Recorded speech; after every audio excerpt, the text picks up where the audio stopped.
Government से appeal करते हैं जल्दी से जल्दी हमारे ऑर्डर किए जाएं और जितने भाई बहन हमारे बैठे हैं और भी जितने भाई बहन नहीं आए हुए हैं उनको भी मैं अपील करता हूं कि इस दरी पे आए, इस दरी पे मसला हल होगा और अकेले किसी की सैलरी नहीं निकलेगी, सारी इकट्ठी निकलेगी। ये मत सोचना काम करके हम घर चले जाएंगे तो सैलरी निकल जाएगी, बिल्कुल सैलरी निकलेगी, सबकी निकलेगी, इकट्ठी निकलेगी। और बहुत बहुत शुक्रिया करता हूँ।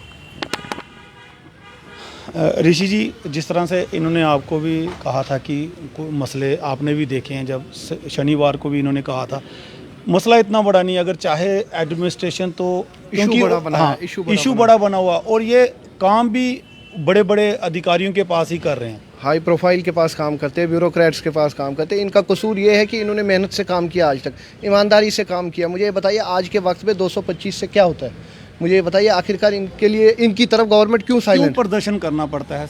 एडमिनिस्ट्रेशन क्यों नहीं बिना प्रदर्शन? एडमिनिस्ट्रेशन के पास जब पॉलिसीज नहीं है वो सोचते हैं चलो हमने इनको लगाया, अगली सरकार करेगी, अगली सरकार करेगी। आखिरकार इनका आप देख लीजिए, इनकी एज भी देख लीजिए, ये इनकी रिटायरमेंट की एज भी लगभग किसी किसी की हो गई है और वो इस टाइम प्रदर्शन कर रहा है। क्या ये शोभा देता है हमारी एडमिनिस्ट्रेशन के लिए? सबसे पहले तो मैं ये कहना चाहता हूँ जो स्टेट डिपार्टमेंट की एडमिनिस्ट्रेशन, जो उनकी ऑफिसर्स है, उनको ये सोचना चाहिए इनका भविष्य, क्योंकि वो अगर इनकी बात आगे मिनिस्टर्स तक लेके जाएंगे, एडमिनिस्ट्रेशन तक लेके जाएंगे, एलजी साहब तक लेके जाएंगे तो इनको यहाँ पे धरना की ज़रूरत थी नहीं।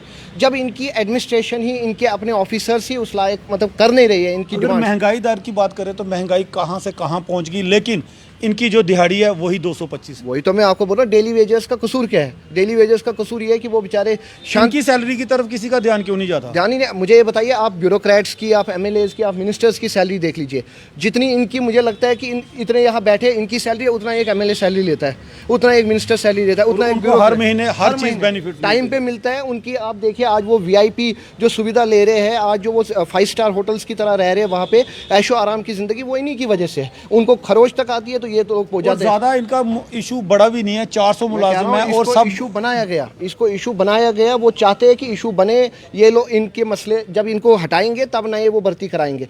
पॉलिसी गवर्नमेंट की फ्लॉप है, क्या करेंगे, ये मजबूर है। लेकिन मैं इनको बताना चाहता हूँ, महात्मा गांधी भी एक थे जिन्होंने देश को आज़ाद कराया, भगत सिंह भी अकेले थे जिन्होंने देश को आज़ाद किया। आप ये मत समझिए आप कमज़ोर है या एक है या दो है। मैं एडमिनिस्ट्रेशन को बताना चाहता हूँ जितने भी ये 400 है, ये 4 लाख के बराबर है आपके। आप ये मत सोचिए अभी ये शांतिपूर्वक यहाँ प्रदर्शन कर रहे हैं, ये सड़कों पर भी आएंगे, इनको मजबूर मत करिए। अभी वक्त है कि आप इनकी प्रॉब्लम जो है वो जल्द से जल्द एलजी साहब के पास लेके, एडमिनिस्ट्रेशन के पास लेके हल करिए, क्योंकि इनका बड़ा इशू नहीं है, इनका जायज़ मसला है, इनको कैबिनेट ऑर्डर भी है, इनको हर एक चीज़ है। आपने यूटी बनाया, इनका कसूर क्या है? क्या यही सज़ा है कि इनने उस टाइम सब ने वेलकम किया, पूरे जम्मू कश्मीर के नौजवानों ने, जम्मू कश्मीर के लोगों ने, कि यूटी बन गया, कोई बात नहीं, शायद हमारे लिए कुछ अच्छा होगा। लेकिन ये भविष्य इनको मिला, ये गिफ्ट मिला इनको यूटी बनने का। बड़े अफसोस की बात है, शर्म आती है मुझे ऐसे लीडर्स को लीडर्स कहने पर कि इनकी हालत आप देख लीजिए। मैं रिक्वेस्ट करता हूँ हाथ जोड़ के एडमिनिस्ट्रेशन से कि इनकी तरफ देखिए। मैं इस पूरी मीडिया का धन्यवाद करना चाहता हूं जो हमेशा इनकी डेली वेजेस की जो मसले हैं वो हाईलाइट कर रहे हैं, और एफबी न्यूज़ चैनल का भी मैं धन्यवाद करता हूं। हम एक इनसे ये चीज़ पूछेंगे, ये जो आपके सारे मसले हैं, क्या ये यूटी बनने के बाद अगर यूटी ना बनती तो आपकी ज्वाइनिंग हो जाती? हमारे जो मसला था, जो 520 का मसला था, यही दोनों सरकारें थी, जे थी वो पीडीपी सरकार थी, जे बीजेपी की सरकार थी, और इन्होंने ही जे 520 का हमको लागू किया। हमने इनको नज़रदानी किया, हमने बोला जो भी हो रहा है हमारी बच्चों का भविष्य, हमने बोला ये भी ठीक है। अब 520 को भी इन्होंने नज़रदारी कर दिया, इन्होंने कुछ नहीं, इसका भी कुछ नहीं किया। हम इस पर भी खुश थे, चलो हो रहा है, जो भी हो रहा तो हम इस पर बड़े खुश थे, लेकिन इन्होंने ऐसा कुछ नहीं किया। फिर बन के जूटी का दर्जा इन्होंने ऐसा दिया कि जूटी बनने के बाद हमें रोटी भी नहीं मिली, हमें कुछ नहीं, बच्चे दरबदर हो गया, सिर्फ जूटी का दर्जा इन्होंने दिया है। हर चीज़ इन्होंने अपनी मनमर्जी की, इन्होंने रातों रात नोट बंद कर दी, रातों रात सर्जिकल स्ट्राइक कर दी, रातों रात इन्होंने हर काम कर दिया। लेकिन हमारी एक रेगुलर पॉलिसी लाने में कौन सी लाएगा? वो करने में बहुत दिक्कतें आ रही है सरकार को, वो तो कर नहीं पा रहे कि हर काम ये रातों रात करते हैं, तो आपका काम क्यों नहीं? हमारा काम यही तो मुझे समझ नहीं आ रही है जी, क्यों नहीं कर रहे जी हमारा काम करना चाहिए इन लोगों ने।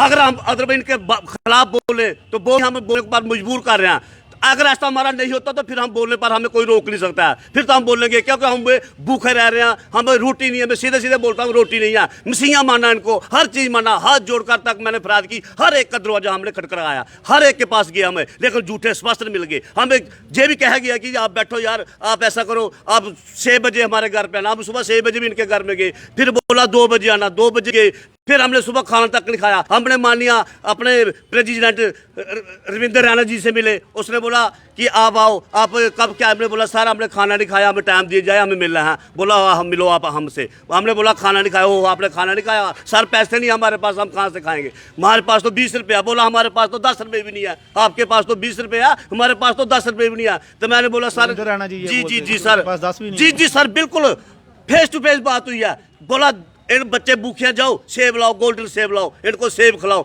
सर सेब खिलाए, हमें वो खिलाया। बोला आपका मेरा वादा है, आपको 18,500 रुपया जो सैलरी आपकी हो जाएगी, आपका दाल फुल्का तो चलेगा। हमने बोला सर हमें यही चाहिए और कुछ नहीं चाहिए। दाल नहीं फुल्का। हुआ। ऐसा हुआ नहीं। घर में गए, घर में जब बैठे तो उन्होंने बोला क्या हुआ? मैंने बोला पक्की बात हो गया, ऐसे बहुत बड़े अच्छे नेता से बात हुई है, तो हमारा मसला हो जाएगा। तो घर वाले बोला कुछ खाना? मैंने बोला सेब खिलाया, 18,500 रुपया भी तनख्वाह हो जाएगी। जब आज से मैं जब भी कहीं जाता हूँ, पापा को सेब मिल जाएगा, आप चिंता नहीं करो मम्मा, जो सेब खा लेंगे, इसको कुछ नहीं आ जाएगा चक्कर लगा के। तो बच्चे भूखे ही है। ऐसे ऐसे आपने सेब खा लिया, अच्छी बात है, आपको खिला जी जी जी, वही सेब खाया। वो आज तक हमारी 18,500 रुपये सैलरी नहीं हुआ है। मजबूर न बैठ रहे हैं आज तक। हम ना तो बैठे ना कुछ है, लेकिन आज मजबूर होकर हम मरने को भी तैयार हो रहे हैं। अब कब तक चलेगी? अब हम तो यही करेंगे, बजट से पहले हमारा मसला हल हो जाएगा, नहीं तो हम फिर ऐसे मरेंगे या जिएंगे, निकालेगी गवर्नमेंट, हम तैयार हैं। बड़े बड़े अधिकारियों के घर में काम कैसे होगा? उनके घर में रुकेगा। 600 रुपये तो जो दिहाड़ी देते हैं उनके घरों में काम करवा लेंगे, लेकिन हमें दे दो तो हमें आज उठ जाएंगे। 600 से गुजारा हो जाएगा, हमें जद्दोजहद करने की जरूरत ही नहीं है। 600 रुपये हमें दे दोगे, मैं अब उठूंगा। मुझे रोटी चाहिए, बच्चों के लिए स्कूलों की फीसें चाहिए, मुझे शौक थोड़ी इधर बैठ रहेगा। आज के बाद कोई डेली वेजर, आज के बाद दूसरा नंबर डेली वेजर को हमने मैसेज दे दिया, आपकी मदद से कोई काम नहीं करेगा, सब इधर बैठेगा। आर जा पार चाहे कुछ भी हो जाए, हम पीछे नहीं हटेंगे। इसलिए हम जद्दोजहद करेंगे। हम बाहर का रास्ता दिखाएगी गवर्नमेंट, उसके लिए भी लड़ेंगे। कोर्ट का दरवाजा ठोकाएंगे, सुप्रीम कोर्ट का, उसके लिए भी करेंगे। लेकिन हम काम नहीं करेंगे। हम बाहर हैं, जो होगा देखा जाएगा, हम पीछे नहीं हटेंगे। अब दिन रात हम इधर बैठे हैं। जिस तरह से आपने इनके हालात देखे, इन्होंने अपना पेट का जो पर्दा है वह दिखा दिया कि इनका एक ही इशू है कि इनका कहना है कि सिर्फ कुछ अल्टरनेटिव, रेगुलर पॉलिसी भी इन्होंने नहीं कहा। इन्होंने कहा कि इनकी जो सैलरी है कम से कम 18,000 कर दीजिए, क्योंकि इनके बाल बच्चे जो भूखे मर रहे हैं। जब घर परिवार पे आती है तो फिर तो जानवर भी नहीं बख्शता, ये तो इंसान है। इसलिए एडमिनिस्ट्रेशन से एक ही रिक्वेस्ट है